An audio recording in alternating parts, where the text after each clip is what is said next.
You're listening to episode 19 of Literacy in Color. Oftentimes in the science of reading community, we hear about phonics, and that's important. But today, we're going to be talking about oral language. On today's episode of Literacy in Color, we're joined by Elizabeth Doherty, who I had the pleasure of meeting at the Reading League conference this past October. Elizabeth is a speech pathologist and literacy specialist. She spent over a decade in schools before opening her private practice, where she supports students with the dual diagnoses of dyslexia and DLD. Elizabeth is an adjunct lecturer at 2 universities and is currently pursuing her doctoral degree. She's the author of the Reading SLP course series, a structured literacy training for SLPs, which, side note, you don't want to miss out on. Elizabeth has a wealth of knowledge when it comes to what the research has to say about oral language development, information about assessment and intervention, and even strategies for building up oral language. So I'm so excited for you to tune in to this episode. Welcome to the Literacy in Color podcast. I'm your host, Michelle Sullivan, a science of reading advocate with over a decade of experience as a reading interventionist and literacy coach. I'm passionate about making evidence-based instruction both effective and engaging. If you're interested in captivating our learners on reading fluently and understanding language, or as I like to call it, keeping it colorful, then you've found the right place. Each week, we'll explore intriguing lit bits and practical strategies around the science of reading and structured literacy to help you be colorful and teach colorfully. Are you ready to bring literacy to life? Let's color outside the lines and make an impact together. Hello, everyone. Today, we are chatting with Elizabeth Doherty, and I had the pleasure of meeting Elizabeth at the Reading League this past October. I was in a session with Katie Pace Miles, and it's also the room that I got to meet the Linnea Airy, which was so cool. Elizabeth and I connected there, and that was just such a great experience meeting so many like-minded educators doing great things in the world. So welcome to the show, Elizabeth. I'm so happy to have you here.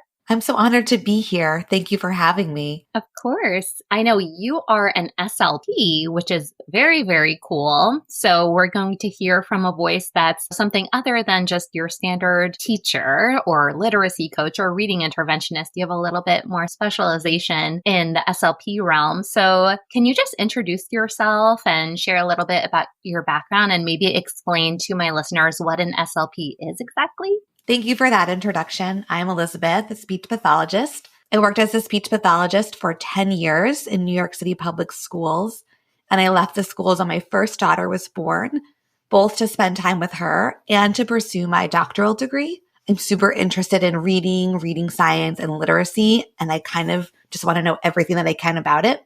So I'm really excited to be on this new path professionally. So like I said, I'm a speech pathologist, and speech pathologists can actually do a lot of different things. Speech pathologists work with people from birth to death. We can work with newborn babies in a NICU, and we can work with people receiving hospice care. We work on speech, cognition, language, and even feeding and swallowing. So sometimes when people hear that I'm a speech pathologist and I work on reading, they're surprised because they've maybe met speech pathologists in other capacities. But one capacity that speech pathologists can work on is reading, because reading is a form of language and literacy is a form of language. And so speech pathologists have a unique lens in the way that we support literacy, and that's what I do. Wow, that is so interesting. I actually did not realize that your ranges can be so broad from birth to death. So that's really, really cool to know. Many people think of speech pathology and they think of the speech teacher in the school who fixes the R's and fixes the lisps and those kinds of things. But there's so much more to it. And today we're going to be talking about oral language. And I'm so excited to talk about this because oftentimes in the science of reading community, we hear phonics, right? But oral language is so important. So can we start out just maybe explaining what oral language encompasses? Sure. So oral language encompasses just what it sounds like. Anything that we communicate orally. And so that refers to both the messages that we generate and express. So coming up with words in your brain, organizing them into a sentence, and then saying them out. And it also refers to processing messages that come in. Now, that is different from hearing. Hearing is something speech pathologists sometimes support students with, but mostly we talk about language processing. And think about if you go to a foreign country and you hear a foreign language being spoken. You can hear what they're saying. Your hearing is intact, but you're not able to process and make meaning and understand what they're saying. And so speech pathologists also support children or adults in understanding messages that they hear. So when we think about language, I'm thinking both about what I say and making meaning from what I hear. Oh, wow. So we have expressive and we have receptive. And I love that note that you talked about hearing versus processing, because that's a really good way to understand it. I'm 100% Polish. So I grew up speaking both Polish and English. I feel like my brain is kind of in tune to some of those Slavic languages. So we'd be in the store. I'm like, oh, mommy, they're speaking Russian or they're speaking Slovak. Like I can hear it. I have no idea what they're saying, but I know it kind of sounds similar to my home language. That is really interesting about the whole processing aspect. So let's talk about the research. So we know the simple view of reading highlights both decoding and language comprehension. How does oral language fit into the language comprehension side of the model? To me, oral language is almost everything on the language comprehension side of the model, because we know from research that language comprehension and reading is dependent on oral language abilities. So the way that we hear and process language orally is also going to impact how we process the language that we read. And there's been a lot of studies on this. I mentioned I'm a doctoral student, so this is an area that I really like to read research on. But there is a lot of research on students who enter kindergarten and what their language abilities are like. And there is really a direct correlation between the language abilities of children who enter kindergarten and their later reading levels. As early as second grade, we can see that impact. So children who have really strong, robust vocabularies, children who have lots of background knowledge, and who are able to process and make meaning from complicated oral messages and oral stories told to them, generally are really successful in reading. But students who enter kindergarten with less developed vocabularies or less familiarity with English vocabularies, or children who struggle to understand spoken stories or understand spoken directions, those children will go on to struggle with reading comprehension. And we see that direct link. It's been studied, I don't want to say extensively, there's definitely more work to be done, but it is a topic that speech pathology researchers are very interested in. And we're seeing that oral language abilities directly influence language comprehension, which kind of makes sense, right?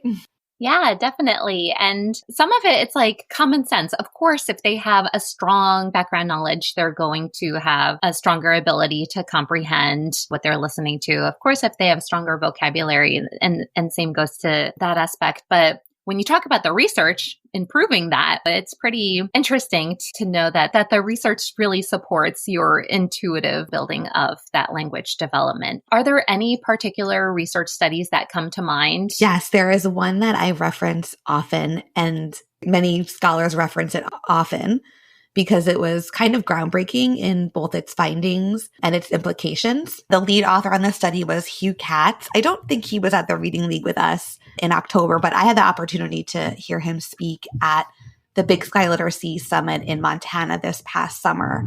And he's someone whose research I've been reading for years and years and years. And as a doctoral student, I'm really immersed in a lot of his work on oral language abilities and language comprehension. And he was the lead author on a paper that was published over 2 decades ago in 2002. And the findings, what I've kind of talked about already, they found that children who enter kindergarten with strong language abilities do better in reading comprehension than children with weak language abilities. But they also did interventions with children who had those language challenges. And what they found was that doing language intervention also then improved reading abilities. So as your oral language skills improve, as your students develop more robust vocabularies, use more complex morphology, use more complex syntax, they're then able to understand those structures in printed language. And again, that does seem like a logical inference to make, but they were able to prove that in a longitudinal study with a large population. And so that's a study that I reference often and many researchers reference often as well, just really demonstrating the importance of oral language abilities on overall reading. Yeah, that's so interesting. And actually, just a few days ago, I was chatting with Jessica Farmer, and she sent me an article that was talking about how many turns that a child will take with an adult influences IQ level. Like if they're able to take more turns back and forth in a conversation, it was a certain amount of IQ points going up too. I could link that in the show notes. We take oral language, I think, for granted. And you talked about oral language intervention, and a lot of schools, are they even doing that? It depends. It depends. So, it's so wonderful when we think about the simple view of reading and we think about this science of reading push that more and more schools and more teachers individually on their own are screening for word recognition and phonics and all of these things that we know from the simple view are so important. So I want to stress and emphasize that we are doing great work. But we are also missing a piece of the puzzle here where we're not always looking so closely at oral language.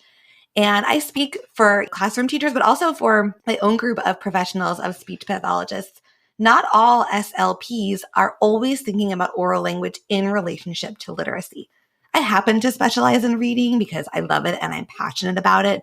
But I have many friends and colleagues who specialize in other areas of speech or language that are really important to them. And that's awesome. But sometimes then they don't also put the emphasis on how is this oral language going to impact literacy. So I think there's a missed opportunity across many fields. And I hope and I'm sensing that as the science of reading movement progresses and as we become more comfortable and confident and see more results with our phonics-based interventions, that there will be a shift to thinking more about oral language. And I'm starting to see this at more conferences that I'm attending, and there's starting to be more conversations around it. And it's exciting to be having this conversation with you too, because it is so important. Yeah, we have to raise awareness because it's a huge piece of the puzzle. And I know when we were chatting prior to hitting record, you mentioned oftentimes when educators, they're screening and they're assessing and they're intervening with students, we're often focusing on the decoding aspect. So are there screening tools or assessments that teachers can tap into for oral language, or is that something more a specialist would utilize? So right now, the way the model is, at least in our area, we're in the greater New York City area, it tends to be the school speech pathologist's responsibility to do that oral language screening. But I'm sure and many of your listeners know that it's not always so simple. Rarely does a speech pathologist do universal screenings, meaning rarely will a speech pathologist screen the oral language skills of every single, let's say, incoming kindergarten student. And that's really a capacity issue. There's usually one, maybe two SLPs assigned to a school. Some SLPs are split between schools. Some SLPs are shared amongst the district. So there just isn't enough capacity to do all of that. So what is starting to be talked about is having classroom teachers administer language screenings the same way we administer phonics and decoding screenings. So thinking about that Dibble's Acadians model, but what could that look like for language comprehension? There is work going on right now in the UK with Margaret Snolling and Charles Hume, and they are speech pathologists and they are literacy experts and they are dyslexia experts. I also had the chance to listen to them speak this summer at Big Sky, and to say I was blown away was an understatement. They are leading the charge in so many areas of language and comprehension and reading. And in the UK, they're based out of Oxford University, and they have developed and authored a screening tool called Nelly. And Michelle, I can send you some information on this to put in the show notes. But this screening tool is designed to screen oral language and to be used by not SLPs, although SLPs certainly can. It's actually designed to be used by classroom teachers and TAs. So that, again, thinking about capacity, if classroom teachers are already doing Acadians 3 times a year or whatever decoding assessments that they are working on, how are we also going to add this in? And so they made it incredibly user-friendly so that even that you don't even need a master's degree to administer and score it. Of course, you'd want the teacher to look at the results, but they have created this tool, and it's actually in the United Kingdom, they have universal curricula. So it is now in a majority of schools over in the UK. And Dr. Snowling and Dr. Hume are working with teams here in the US to get this screener into more US schools to hopefully build momentum and eventually, hopefully, maybe also do universal screenings for language. Wow, that is incredible. I can't wait to check it out because what a great way to have something that's user-friendly that you can incorporate into the assessments that you're already doing. So since we're on the assessment route, what kind of signs might a child display if they're having difficulties with oral language? Sure. So I think when we think about the typical speech therapy idea that many non-SLPs have in their brains, it's the delayed R or the S sound. Their speech sounds kind of funny. And that's usually what gets referred children to the speech pathologist. Spotting oral language challenges can be more difficult, but once you know what the signs to look for, you'll start to potentially see them in more places. One thing that I kind of notice right away when students struggle with oral language is their difficulty with processing complex directions. So even in a preschool classroom, we would expect children to be able to follow maybe a two-step direction, like go to the cubby and bring me your lunchbox. And if they're having trouble doing this independently, meaning if you ask them to do it on their own and not with everyone else in their classroom, they might be having a hard time processing language. You'll also want to listen in to the quality of the language that they're using, meaning are they using rich vocabulary terms or are they using more general terms? Children who struggle with oral language often use non-specific language. So they'll talk about a lot of pronouns. She did this. I need that. But they won't get into specific. My friend and I played at the Main Street playground, or I need 2 new boxes of goldfish, because they have a hard time retrieving those vocabulary words, organizing them meaningfully, and doing that quickly. And so if you have children who kind of use that non-specific language, that also might be a clue that they're struggling with oral language. But one of the easiest ways to just see how a child's processing language is to sit and read with them. Read a story aloud with them, a story they've never read before. And as you go through the story, ask them questions, a typical kind of dialogic shared reading activity. Are they able to answer the WH questions about the story? Can they make inferences? Can they retell you main events? Those are oral language skills. When we're reading to children, we take away that decoding aspect, and all they have to do is process what they're hearing. If they're having a hard time doing that, to me, that is the biggest red flag that we might want to take a deeper look at what's going on with their language processing. So interesting. So a few things here. In the beginning, you talked about in a preschool classroom following 2-step directions. Are there checklists or some types of language milestones somewhere in the SLP world? Yes, I can give you these for show notes as well. The American Speech Language Hearing Association, or ASHA, ASHA, their website is full of resources for parents and teachers on language milestones. And so I'm sure you'll link these in the show notes, but you can even Google ASHA language milestones, and it's the first thing that pops up. And it will tell you from birth through 5 language milestones. And then it will give you some kind of grade level band milestones as well. So those are a great reference to check if you're wondering if what you're seeing with your students is something that you should be concerned about. That's such a great reference tool. And I'm thinking about, I have a 21-month-old at the moment. So we're in Miss Rachel land. Yeah.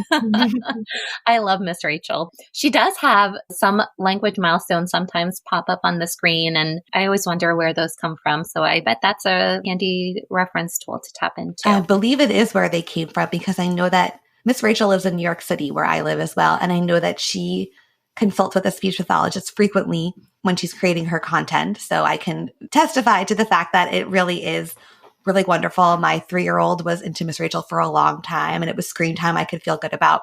But those milestones that pop up on the screen do come from the American Speech Language Hearing Association. Yeah, great to know. And back to Miss Rachel, I know she gets a lot of heat sometimes about the way she speaks and the whole concept of parentese. That's backed by research. When you have that sing-song voice and the way she speaks is not to be cutesy. It really is a language intervention, really. I think anybody who criticizes that isn't a parent of a young child, because once you go through it yourself and see it, you totally can understand, even without a degree in speech pathology. It makes sense because it's what you've done naturally to help your child learn how to speak. So anyone who's giving her slack, they should spend time with the 21-month-olds. Exactly.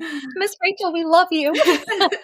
I also love how you were talking about the nonspecific language, because I'm thinking, even in terms of writing samples, oftentimes we see students who will write, I had a good weekend. My weekend was good. It was really good and a lot of fun. And we had fun at the end. Oh, yeah. I'm thinking about reading here because we're talking about literacy, but writing is so much about literacy as well. And a writing sample like that type of student would almost certainly have been on my caseload when I was working in the schools, because not a lot of specific language, having a difficult time recalling events, sequencing events, things such as that.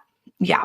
Yeah. And so oftentimes we're thinking, oh, we need to teach them how to use sensory words. And really it goes back to, we have to tap into building up their oral language. We have to tap into building up that vocabulary and background knowledge. Totally. And it is still sensory words, but I think a great strategy could be working on them in oral language first.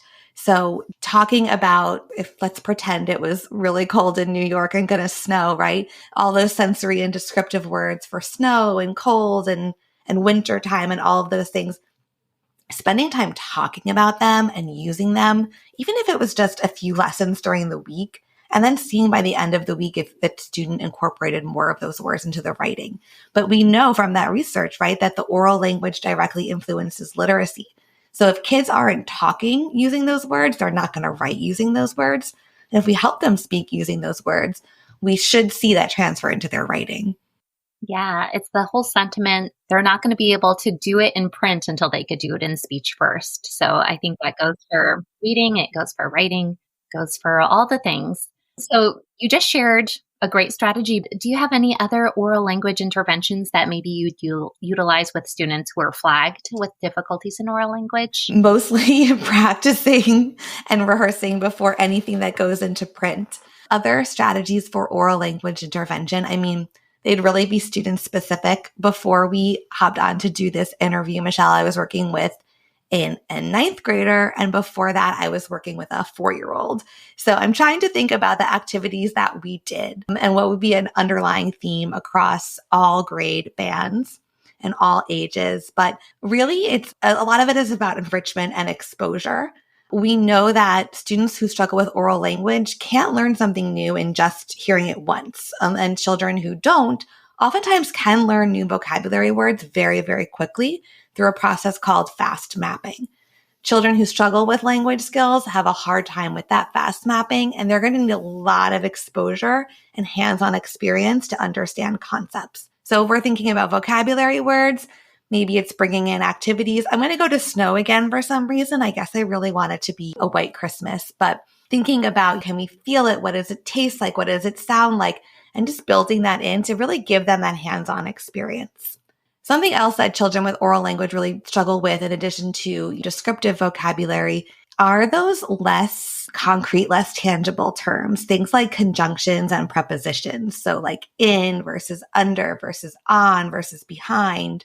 Those words will also be difficult for students. So if you're in a classroom and you're going to be giving a lot of oral directions, having some visual cues to cue students in will help them not only be able to follow directions, but actually, if you think about how many words like that appear in text, it's a lot.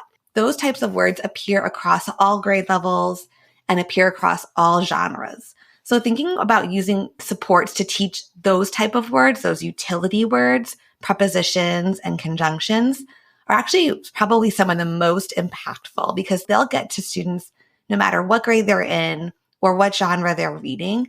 And they can also be really a fun way to expand writing. So if you have a student who says, my weekend was good, it was a good weekend, you could say, let's add on one of those preposition words. My weekend at the park was good. Or let's add on a conjunction.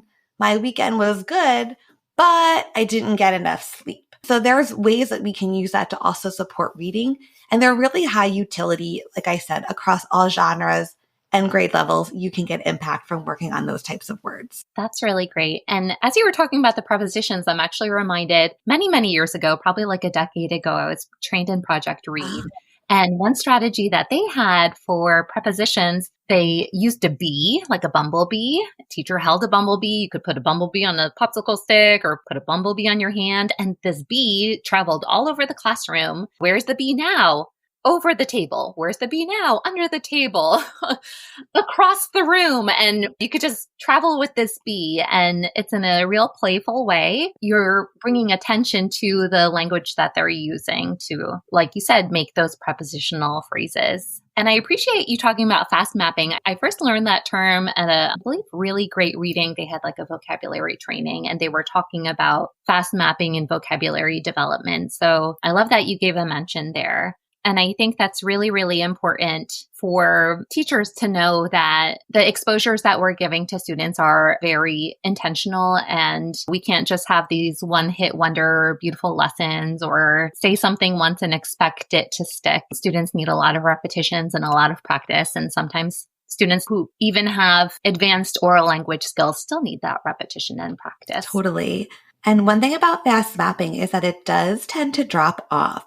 So it is a cognitive process that really helps babies become talkers very quickly. If we think about how much language they learn birth through 5 and birth through 8.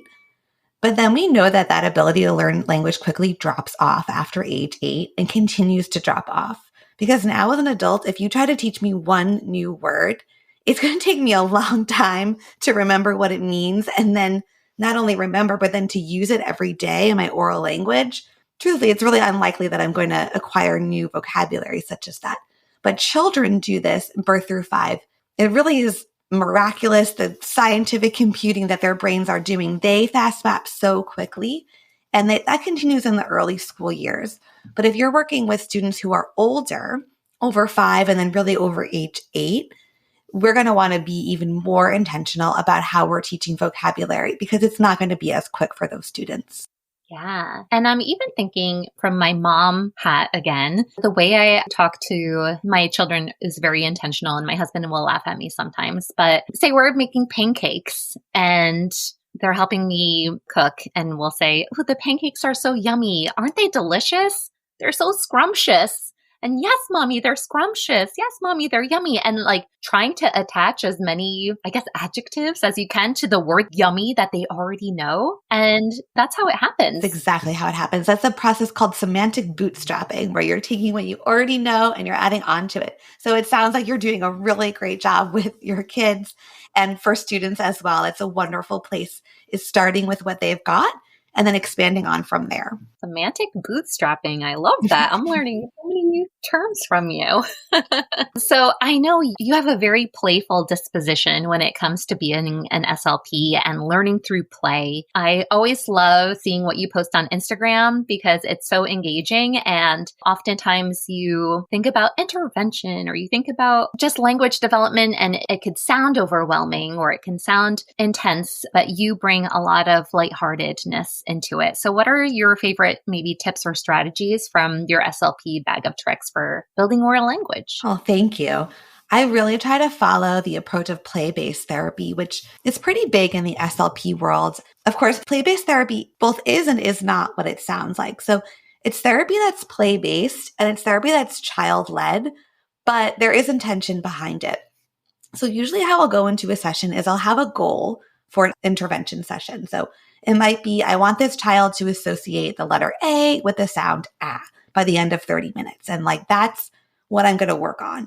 And I'll have a general plan of how I'm going to do that. But working with young children is a lot different than working with, like I said, the 9th grader. And so recently for example, I had my preschooler come to a session and we sit down on the rug and we're going to start our session. And he pulled out of his pocket 2 little Hot Wheels race cars. And I just know from right there, oh no, I could lose him. We haven't even started, but I could lose him because if I take these away, he might start crying.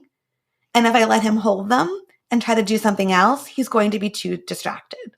So with play-based child-led therapy, I say, okay, we'll play with the cars. But what we're going to do is build a racetrack using magnetiles. And I have the magnetiles and he wants the magnetiles to build that racetrack.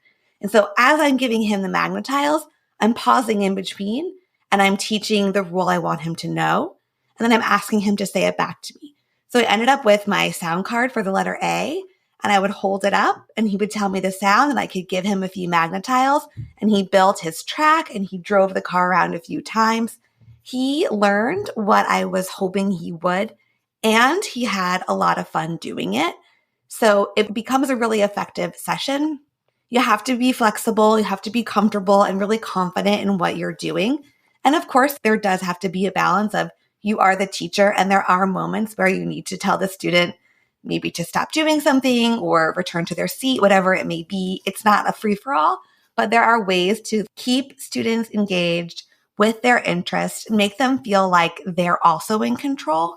And I find that I get better learning that way. Yeah, there's more buy-in on their end. And I love that. Even in my background as a reading interventionist, I would love to bring all the tchotchkes to just amp up the engagement. The cars or the witch fingers and the wands and all the things. But still, it was teacher-led. From a teacher's perspective, I would always make clear, this is a tool, not necessarily a toy. But when you're working with language in this play-based therapy, when you're having this student-led kind of experience, it is a little bit of a different scenario there. Absolutely. When you're working on language, you're not as tied to, let's say, like the pencil and paper of it all. So you can be more flexible in terms of bringing in toys, or like I said, we sit on the rug or on the mat, things like that. And again, it's also dependent on like the child's age and interest. So like I said, I was working with the 9th grader. We're not going to sit on the rug and play Hot Wheels. He wants to be doing work that looks like what his peers are doing. He's motivated kind of by this impression of more academic and rigorous work because that's hard for him and he wants to be able to do it. And so in that situation, I actually am pulling out complex reading passages for us because that's something that he's really interested in.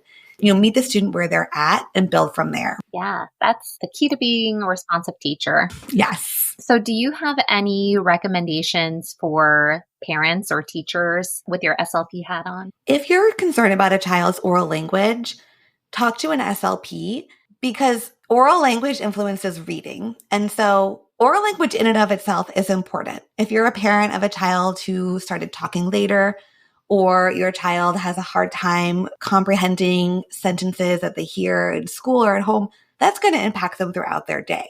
But then also keep in mind that it's going to impact them in their literacy development as well. And they may struggle with reading. So to any parent or teacher who is concerned, don't be afraid to ask for help. Check those ASHA milestones. Consult your friendly neighborhood SLP. You could DM me on Instagram if you'd like. But know that the oral language stuff is pervasive across everything with learning and with literacy. And so it's really important that if you have concerns, to start getting them addressed so that your child can be set up for academic success sooner rather than later. That's really, really helpful. And it doesn't hurt to ask. And I feel like the SLPs in my school district, and I'm sure in many others, are always willing to give a consult and give their advice, even if they can't necessarily take the children for formal assessments. They're always just very knowledgeable and happy to help. Definitely. So what's one final piece of advice that you want to leave with educators regarding oral language and regarding to reading? So I've talked a lot today about how oral language and reading go hand in hand. They're really similar and one influences the other. But there's an important distinction between oral language and reading that I want to make sure that I make before we wrap up, which is that oral language is a natural, biological, human process. Children are born predisposed to language. Most children will say their first words around age 1, and by age 5, be fully competent, complex communicators. That is because our brains are hardwired for language. There are language centers within our brains. This is not true for reading. Reading is a human invention. we have come up with a system to visually and permanently represent these auditory, fleeting messages that we say. And that's really, really cool that we as humans have done that. But it is an invention, and it's only a 5 to 10,000 year old invention, which in terms of the history of the world is extremely recent. And so because of this, our brains are not hardwired for reading. When we learn to read, we actually are rewiring areas and circuits in our brain. We're bringing together language processing centers. We're bringing together visual centers.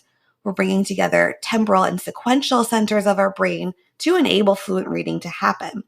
And so it's really important to remember that many, if not most children will learn to speak naturally without any instruction, but they will need instruction, at least in some form, in order to learn how to read.